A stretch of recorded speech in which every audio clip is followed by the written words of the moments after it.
رمضان T V. الحمد للہ رب العالمین والعاقبۃ للمتقین والصلاة والسلام علی رسول الکریم سیدنا و نبینا محمد وعلی آلہ و اصحابہ اجمعین، وبعد،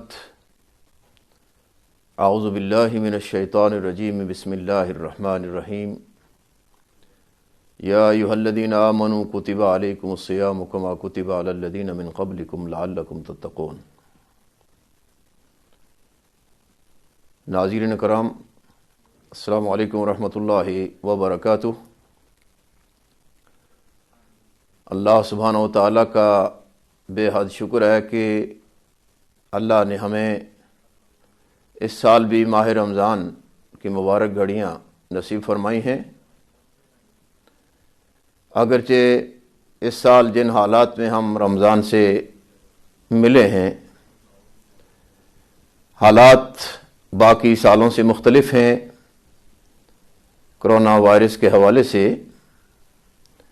لیکن اللہ سبحانہ و تعالیٰ کائنات کا مالک، حاکم اور رب ہے۔ اللہ نے ہمیں پیدا کیا ہے اپنی بندگی کے لیے۔ وما خلقت الجن والانس الا لیعبدون، میں نے جن اور انسانوں کو اپنی بندگی کے لیے پیدا کیا ہے۔ خوش نصیب ہیں وہ لوگ جو اپنے رب کی بندگی کرتے ہیں اور مرتے دم تک اس پہ قائم رہتے ہیں۔ یہ بڑی خوش نصیبی ہے کہ بندہ مومن کا تعلق رب کے ساتھ قائم ہو جائے اور اس تعلق کو مضبوط کیا جائے۔ اللہ سبحانہ و تعالیٰ نے جہاں ہمیں پیدا کیا ہے، پیدا کرنے کے بعد ہمیں چھوڑ نہیں دیا ویسے ہی کہ ہم اپنی مرضی سے زندگی گزاریں، بلکہ اللہ سبحانہ و تعالیٰ نے ہمیں زندگی گزارنے کی راہیں دکھلائی ہیں اور اس کا فائدہ بتایا ہے کہ ان راہوں پہ چلنے میں فائدے کیا ہیں اور ان سے ہٹ کر نقصانات کیا ہیں۔ اور اللہ سبحانہ و تعالیٰ نے ہمیں زندگی کے سارے پہلوؤں میں ہماری رہنمائی فرمائی ہے۔ زندگی کا کوئی ایسا پہلو نہیں چھوڑا جس میں ہمیں کسی اور کے پاس جانا پڑے رہنمائی لینے کے لیے۔ اور ہمارے لیے زندگی کا اگر کوئی نمونہ ہے تو وہ محمد رسول اللہ صلی اللہ علیہ وسلم ہیں، جو آخری نبی ہیں، اور آپ نے امت کو ایک مکمل نظام حیات دیا ہے۔ یہ زندگی کا نظام، اس کے مختلف شعبے ہیں اور ان شعبوں میں ایک ہے شعبہ عبادات۔ عبادات ہماری مختلف ہیں، جن میں کچھ فرائض ہیں، نماز ہے، زکوٰۃ ہے، روزہ ہے، حج ہے۔ اور ان عبادات کے مقاصد ہیں کہ ان عبادات کے کرنے کے نتیجے میں انسان کا کریکٹر نکھر جاتا ہے، ایک اچھا انسان بن جاتا ہے، اور یہ عبادات ہمارے لیے ذریعہ تربیہ ہے۔ جیسا کہ آج کے ہمارے اس پروگرام کا عنوان رمضان اور تربیت ہے، تو آج کی ہماری گفتگو روزہ، رمضان اور اس کا نتیجہ کیا ہے؟ تربیہ۔ اور تربیہ کیا ہے؟ تقوی۔ یہ تقوی ایک ایسی صفت ہے کہ جس کے اندر یہ پیدا ہو جائے تو وہ اللہ کا خاص بندہ بن جاتا ہے، اور جو اس تقوی سے دور ہو وہ خطرات میں گر جاتا ہے۔ ہم انشاءاللہ مختصر سی گفتگو میں رمضان اور تقوی کے حوالے سے بات کریں گے۔ جو آیت میں نے پڑھی سورہ بقرہ کی آیت نمبر 183 ہے، جس میں ارشاد ہے اللہ کی طرف سے، ایمان والو، تمہارے اوپر روزے فرض کیے گئے ہیں جس طرح تم سے پہلوں پر فرض کیے گئے تھے، لعلکم تتقون، تاکہ تم اس عبادت کو کر کے کامیاب ہو جاؤ، تاکہ تمہارے اندر تقوی پیدا ہو جائے، اللہ کی ناراضگی سے بچ سکو، جہنم سے بچ سکو۔ اس آیت میں ایک بڑی اہم بات یہ بھی بتلائی گئی کہ روزہ صرف تمہیں پہ فرض نہیں ہے بلکہ تم سے پہلے لوگوں پر بھی فرض تھا۔ تو یہاں سے روزے کی اہمیت کا پتہ چلتا ہے کہ یہ کتنی اہم عبادت ہے کہ جو دوسری شریعتوں میں بھی تھی۔ اب وہ کیسے تھی؟ ظاہر مختلف تھی، ان کے ایام، ان کا طریقہ کار، لیکن آخری جو نمونہ ہے، طریقہ ہے روزے کا، وہ شریعت محمدی صلی اللہ علیہ وسلم میں ہے، اور وہ یہ ہے کہ صبح سے لے کے شام تک ہر اس چیز سے بچنا جس سے روزے کو نقصان ہو، کھانے پینے کی چیزیں ہوں یا شہوانی باتیں ہوں، تعلقات ہوں۔ مقصد اس کا کیا ہے؟ لعلکم تتقون، تاکہ تمہارے اندر تقوی پیدا ہو۔ اب تقوی کیا ہے؟ تقوی وقایا یعنی بچنا، جیسا کہ پہلے جنگیں ہوتی تھیں تو ایک ہاتھ میں ڈال ہوتی تھی اور دوسرے ہاتھ میں تلوار، تو اس ڈال سے دشمن کی تلوار کے وار سے فوجی جو ہے وہ بچتا تھا۔ تو اسی لیے حضور صلی اللہ علیہ وسلم نے روزے کے بارے میں بھی فرمایا کہ الصوم جنہ، روزہ ڈھال ہے، کہ روزہ انسان کو گناہوں سے بچاتا ہے، گناہوں سے ڈھال ہے، اور آخرت میں جہنم کی آگ سے ڈھال بنے گا۔ اب یہ تبھی ہو سکتا ہے کہ اس کو ہم اس طرح رکھیں کہ جس طرح اللہ نے حکم دیا ہے اور نبی صلی اللہ علیہ وسلم نے بتلایا ہے۔ اب تقوی کیا ہے؟ تقوی کی مختلف تعریفیں علماء نے کی ہیں۔ حضرت علی رضی اللہ تعالی عنہ تقوی کی تعریف یہ کرتے ہیں کہ الخوف من الجلیل والعمل بالتنزیل والقناعۃ بالقلیل والاستعداد لیوم الرحیل۔ اللہ کا خوف دل میں ہو کہ میرے سے کوئی ایسا کام سرزاد نہ ہو جائے کہ جس سے میرا رب ناراض ہو جائے، یعنی اللہ کو ہر وقت سامنے رکھنا، یہ فکر رکھنا کہ میں چھپ کر بھی اللہ سے نہیں چھپ سکتا، باقی سب سے چھپ سکتا ہوں۔ اللہ سبحانہ و تعالی میرا خالق اور رب ہے، اللہ کی وحدانیت، اللہ کی توحید کو دل میں جمانا اور اس کو جگہ دینا اور اس سے محبت کرنا، کہ اللہ کے ساتھ کسی طرح کا شرک نہ ہو جائے۔ اللہ نے جو فرائض مجھ پہ نافذ کیے ہیں، لاگو کیے ہیں، ان کو میں بر وقت ادا کروں، اور اگر نہیں کروں گا تو پھر رب ناراض ہو جائے گا، سزا ملے گی۔ یہ ہے الخوف من الجلیل۔ دوسری بات فرمائی حضرت علی نے والعمل بالتنزیل، قرآن پہ عمل کرنا، اللہ نے جو قرآن تنزیل نازل کیا ہے اس پہ عمل۔ تو یہ ماہ رمضان قرآن کا مہینہ ہے، اس پہ ہم انشاءاللہ بعد میں بات کریں گے، رمضان اور قرآن سے تربیہ۔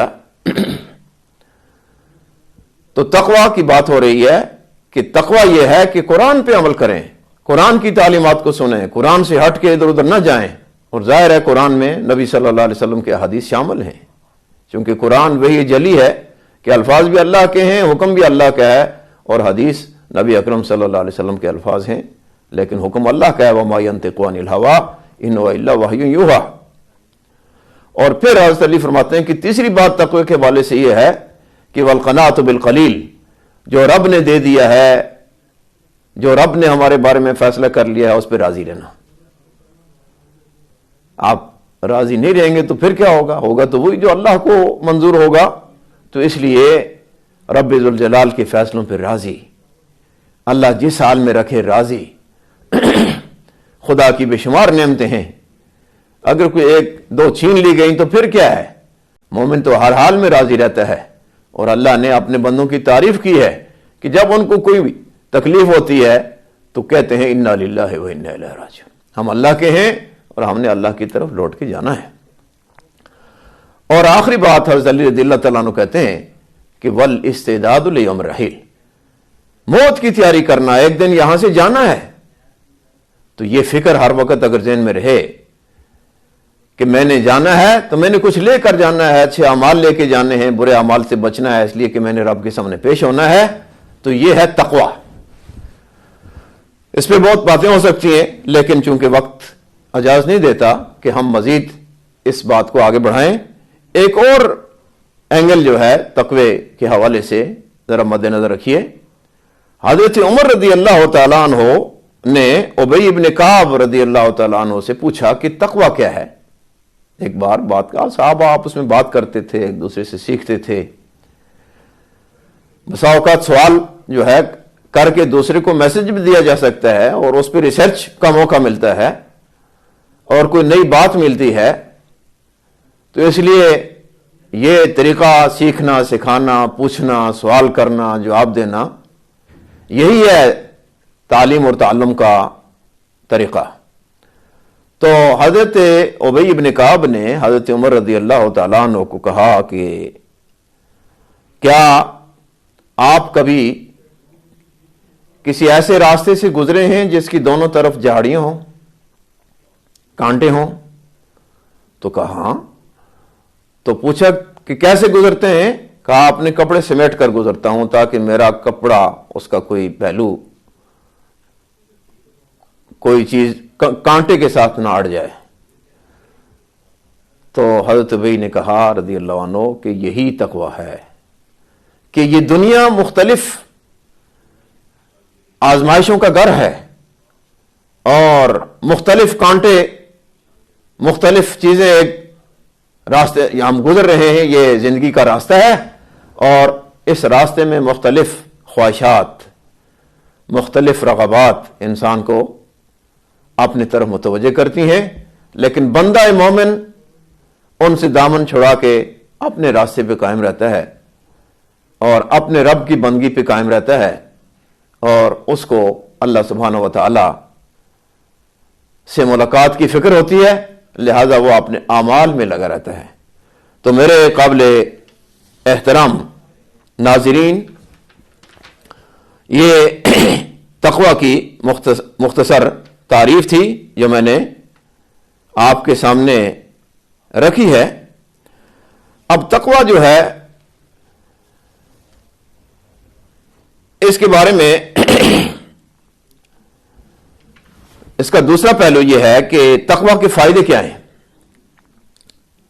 قرآن نے بے شمار آیات تقوی کے حوالے سے 222 آیات میں تقوی کا ذکر کیا ہے، تقوی کے لفظ کا ذکر آیا ہے۔ تو کچھ اشارات میں یہاں کرتا ہوں کہ تقوی کے فوائد، جب انسان تقوی اختیار کرتا ہے تو اس کے نتائج کیا ملتے ہیں۔ تو سب سے پہلی چیز جو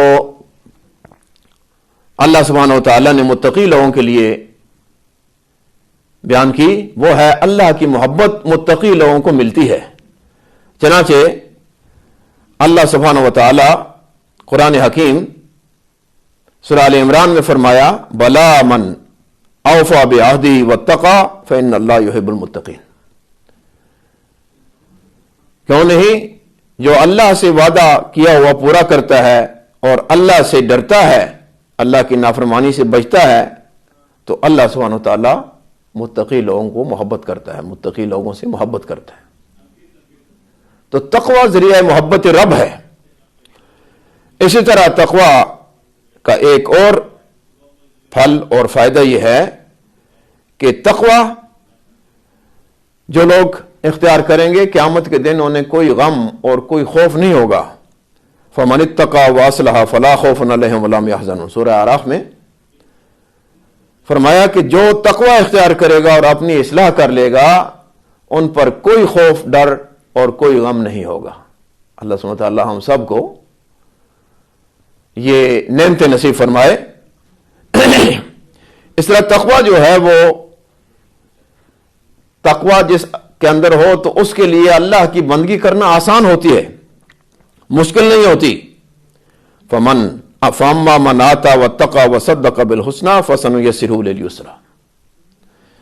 جس نے اللہ کے راستے میں مال دیا اور تقوی اختیار کیا اور اچھائی جو ہے اس کو اپنایا تو ہم اس کے لیے راستے آسان کر دیتے ہیں.